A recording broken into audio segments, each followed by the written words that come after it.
Like, what's this girl, Meghan Markle? Ah, seemed like a nice lady. You've seen her in interviews. I'm going to succeed in America. You've heard the headlines. Just complaining. But you've never seen Meghan Markle like this. Sliced, diced, and flame-grilled in front of a live audience by Chris Rock. No mercy, no filter, no fairy tale ending. I was like, didn't she hit the light skin lottery and still going on complaining? Acting all dumb like she don't know nothing. Going on Oprah, I didn't know. I had no idea how racist they were. It's the royal family. You didn't Google these motherfuckers? One joke detonated her image, and within hours, the floodgates opened. Twitter, TikTok, late-night TV, everyone wanted a piece. The biggest addiction in America is attention. We are addicted to attention. Easiest way to get attention is to be a victim. This isn't just a celebrity roast. This is a full-blown cultural implosion. Meghan wasn't canceled, she was clowned. And the scariest part? Once the laughter started, it never stopped. They're so racist, they're so racist. Some of the shit she went through was not racism. It was just some in-law shit. Cause she's complaining, I'm like, what the f is she talking about? No, Oprah, they're so racist. They wanted to know how brown the baby's gonna be. I'm like, that's not racist. Cause even black people wanna know. Before the roast, before the South Park parody, before late-night comedians sharpened their monologues into knives, there was just Meghan Markle, the American actress who landed a prince and walked straight into a modern-day monarchy fairy tale. The world fell in love with the idea. The outsider, the underdog, the biracial woman breaking royal barriers. Oprah sipped tea, headlines screamed history, and Instagram practically exploded with breathless photos of tiaras, baby bumps, and royal tours. Meghan was polished, poised, and perfectly packaged, Hollywood's darling who traded red carpets for palace hallways. But here's the thing nobody wanted to admit at the time. Behind every perfect picture was a carefully crafted narrative, one where Meghan was always the victim. What the f is she talking about? She didn't know. It's the royal family. They're the original racists. The palace was cold, the tabloids were vicious, the family didn't understand her. And she just wanted to tell her truth. But truth has layers. And Chris Rock, well, he peeled them like an onion on live TV. You've probably seen the Netflix specials, heard the interviews, read the statements. Meghan, often with Prince Harry by her side, painting herself as blindsided, betrayed, and broken. She didn't know the royal family had baggage?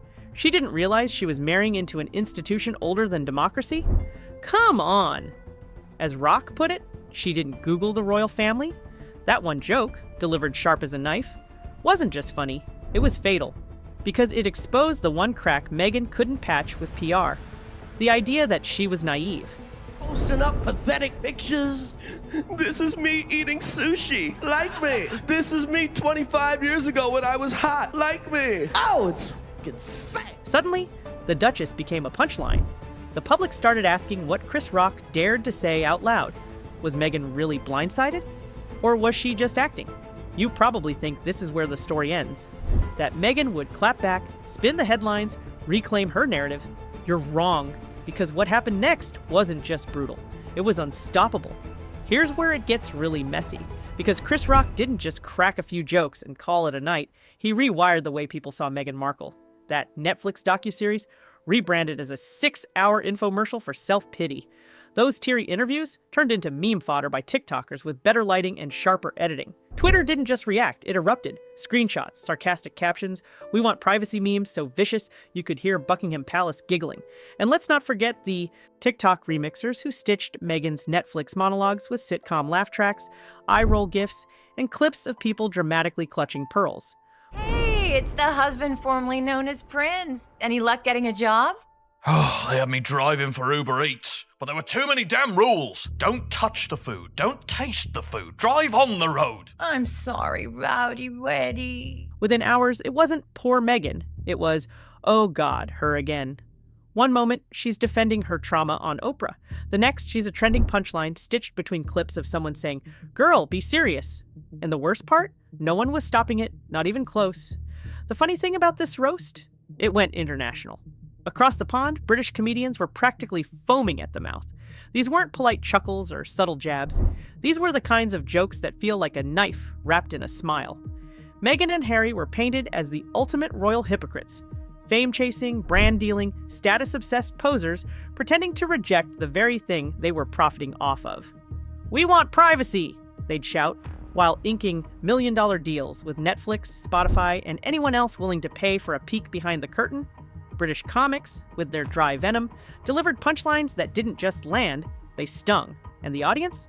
They weren't laughing with Meghan, they were laughing at her, because the fairy tale was crumbling and nobody wanted to be caught still believing in it. And just when it felt like it couldn't get any worse, late-night America picked up the scent and the real feeding frenzy began. That she was hunting for a man in England. She wanted wealth and she wanted fame, and she targeted Harry. The late-night talk shows weren't just roasting Meghan, they were recycling her. Fallon, Kimmel, Colbert, Myers, even the friendliest faces on TV suddenly had one thing in common. Meghan jokes were easy money. She became the punchline that didn't even need a setup. Fallon joked about her getting married before the wedding. Kimmel mocked the oversharing. Colbert? He dropped the kind of brutal lines that make you laugh and wince at the same time. And the audience? They howled. Because it wasn't just funny, it felt true. Meghan wasn't a misunderstood duchess anymore. She was a walking contradiction wrapped in a podcast. And when multiple comics start delivering the same joke without ever comparing notes, that's when you know the narrative's dead, because the roast had become bigger than the joke. This wasn't about Meghan Markle anymore. It was about what she represented. And that, my friend, was only Act 1 of her public demolition. Here's the wild part. The f is she talking about? I didn't know. That's like marrying into the Budweiser family and going, they drink a lot. Some people thought this backlash would blow over, that Meghan could issue a well-worded statement, flash a few carefully curated mom and daughter pics, maybe announce a new charity, and all would be forgiven. Nope. The internet had other plans. TikTok creators weren't just mocking Meghan, they were dissecting her. Interview clips were slowed down, freeze-framed, recaptioned, every dramatic pause labeled rehearsed, every teary-eyed confession dragged for sounding like a PR script, her famous "I just didn't know what I was getting into" line, mocked with clips of people Googling "What is the royal family?" while sipping wine and side-eyeing the camera. Twitter turned it into a contact sport. Screenshots of Meghan saying, "We want privacy," next to staged paparazzi photos of her walking directly into the camera's line of fire. Hashtags like "Wah Meg Drama," "Privacy Please," and "Duchess of Denial" exploded. It was no longer just Chris Rock's voice. It was millions of users all arriving at the same punchline. Babe, time to do our daily $250,000 sponsored Instagram post. I shouldn't have left the made-up nonsense. Meghan wasn't blindsided. She was playing the game and losing, but wait. Remember that infamous snack rebagging scene from the Netflix show? Yeah, that wasn't just bad TV. It became meme gold. Meghan, solemn-faced, earnestly moving snacks from one labeled bag to another like she was defusing a bomb, instantly became the visual metaphor for her entire brand. Overproduced, overthought, and trying way too hard. One TikToker dubbed it peak performative mindfulness. Another edited it over Beethoven's Moonlight Sonata with captions like, "Meghan Markle, ending world hunger, one granola bar at a time." And the celebrity name drops? Oh no, those didn't survive either. Her stories about hanging out with Tyler Perry, Serena Williams, and Beyoncé got clipped, stitched, and recaptioned as Meghan's imaginary friends. Even her podcast couldn't escape the roast cycle. Influencers called it the audio version of staring at yourself in the mirror for an hour. By now, Meghan wasn't being viewed as a woman telling her truth. She was being seen as a character, one with bad writing, plot holes, and an ego-sized entourage. But here's the part that really stings. I need a lifestyle brand of creams and supplements. Gwyneth Paltrow has Goop, Kourtney Kardashian has Poosh, and Jamie Lee Curtis has Poogert. Now I've got mine, Meg Goo, celebrating the sexy earth goddess in all of us. The jokes started evolving. What started as satire turned into cultural shorthand. Meghan wasn't just a punchline, she was the punchline. Late-night hosts began mocking her like she was an easy gag in a sitcom. Saturday Night Live portrayed her as a fame-hungry royal dropout. Family Guy wrote her off with a 2-second line about cashing Netflix checks for no one knows what. And then came South Park. If you haven't seen it, brace yourself. The worldwide privacy tour episode was savage.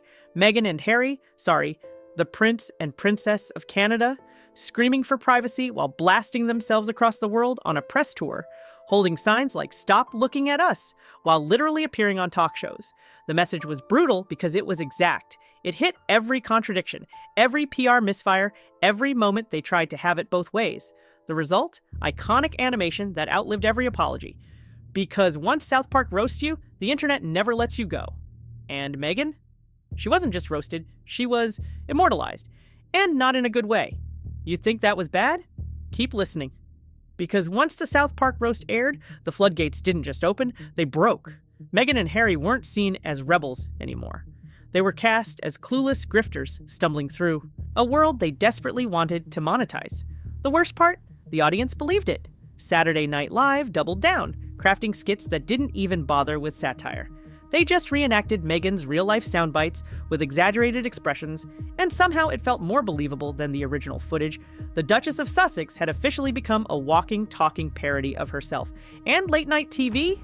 Oh, honey, they were feasting. Jimmy Fallon, Stephen Colbert, even the softball kings of comedy came for her throat. Fallon joked about Harry's memoir like it was a middle school diary. Colbert mocked the royal couple's constant contradictions, and the audiences, they didn't flinch, they laughed. Loudly, because Meghan wasn't just being roasted, she was being stripped of the public's benefit of the doubt. No more fairy tale, no more empathy, just punchlines. Savage, brutal, endlessly repeated punchlines. And if you thought that public ridicule was confined to studios and sketches, oh no, babe! It went global.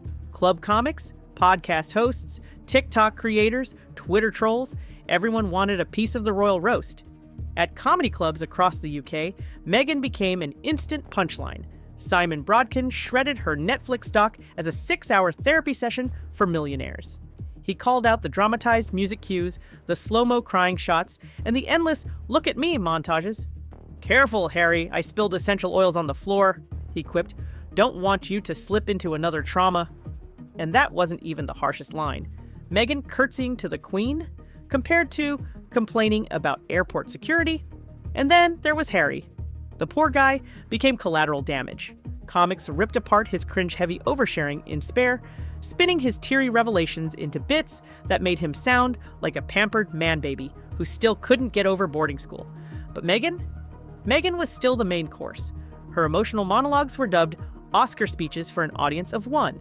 And the internet? It ate every last crumb. Hold on, because we're not done. The real heartbreak? Meghan didn't even need to open her mouth to be mocked anymore. She could post a photo of her sipping tea, and TikTok would have a sarcastic voiceover ready before the kettle boiled. She was being memed faster than her PR team could draft a caption. And when Family Guy jumped in, summing up the entire Markle brand with a 2-second burn about getting millions for doing nothing, it was game over. That's the danger when your public image becomes comedy shorthand, when your name equals fake in the cultural lexicon. Meghan wasn't a duchess. She wasn't a victim. She wasn't even a Hollywood star. She was a meme, a viral joke repackaged, reposted, and recycled across every platform with ruthless speed. And by the time South Park wrapped up its worldwide privacy tour, it wasn't just satire, it was cement. That animated version of Meghan? That was the only version the world saw now. And no press statement, no podcast, no Oprah follow-up could ever redraw that cartoon. Because when comedy turns your brand into a joke, there is no PR campaign strong enough to unlaugh it. So what happens when the internet's favorite punchline tries to make a comeback? Nothing. Absolutely nothing. Because by the time Meghan and Harry attempted to pivot, back to charity work, back to purpose-driven projects, back to respectable content, the world had already made up its mind. Every press release sounded hollow, every glossy interview felt staged. Even their humanitarian efforts were filtered through layers of eye rolls and side eyes. Why? Because once you've been reduced to a caricature, your real voice doesn't matter anymore. Meghan's name had become a symbol, not for empowerment, not for progress, but for performative victimhood. A walking contradiction wrapped in cashmere. And here's the kicker. Even their allies were quietly backing away. The press didn't need to drag Meghan anymore. The public did it for them, one snarky tweet, one sarcastic TikTok, one exhausted late-night monologue at a time. And while the Netflix deals dried up and Spotify gave them the thanks but no thanks handshake, the ridicule, that stayed on loop. Because memes never expire. And in the court of public opinion, laughter is a life sentence. But here's where it gets darker. The damage wasn't just public, it was personal.